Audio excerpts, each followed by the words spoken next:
പുത്തുമലയിലും കവളപ്പാറയിലും മുമ്പ് ഉരുൾപൊട്ടി. അവിടെയുള്ളവർക്ക് വീടുണ്ടാക്കി കൊടുത്തു സർക്കാർ. ആ സർക്കാർ വീടുകളിൽ 1 വർഷം കഴിഞ്ഞപ്പോൾ താമസിക്കാൻ പറ്റാത്ത സാഹചര്യം ഉണ്ടായി. ചോർന്നൊലിക്കുക, തികച്ചും ഒരു ഉറപ്പില്ലാത്ത രീതിയിൽ എന്തൊക്കെയോ കാട്ടിക്കൂട്ടി വീടുണ്ടാക്കി കൊടുത്തു. അത് വീട് എന്ന് പറയാൻ പറ്റൂല, അവരെ ജീവൻ അപഹരിക്കുന്ന സ്ഥലങ്ങളാണ്. അതുകൊണ്ടാണ് കഴിഞ്ഞ മുണ്ടക്കൈ ചൂരൽമല ദുരന്തമുണ്ടായ സമയത്ത് സർക്കാർ വീട് വെച്ച് കൊടുക്കണ്ടെന്ന് പറഞ്ഞത്.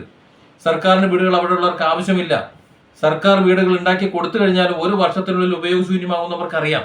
എഴുതി വെച്ചോളൂ, സർക്കാർ അവിടെ വീടുണ്ടാക്കി കൊടുത്തിട്ടുണ്ടെങ്കിൽ ആ വീടുകൾ 1-2 വർഷത്തിനുള്ളിൽ ഉപയോഗശൂന്യമാകും. 800 കോടിയോളം രൂപ പിരിച്ചുണ്ടാക്കി.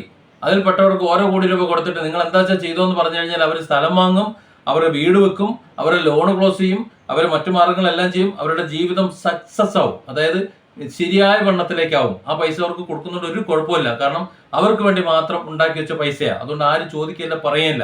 സർക്കാരിനും ഒരു പേടി വേണ്ട. കാരണം അവർക്ക് ഏറ്റവും സുരക്ഷിതമെന്ന് തോന്നുന്ന സ്ഥലത്ത് അവർ താമസിച്ചോളും. കാരണം ഒരു ദുരന്തം കഴിഞ്ഞ് വന്നതാണല്ലോ, അവർക്ക് തിരിച്ചറിവ് ബോധം ഉണ്ടാവും.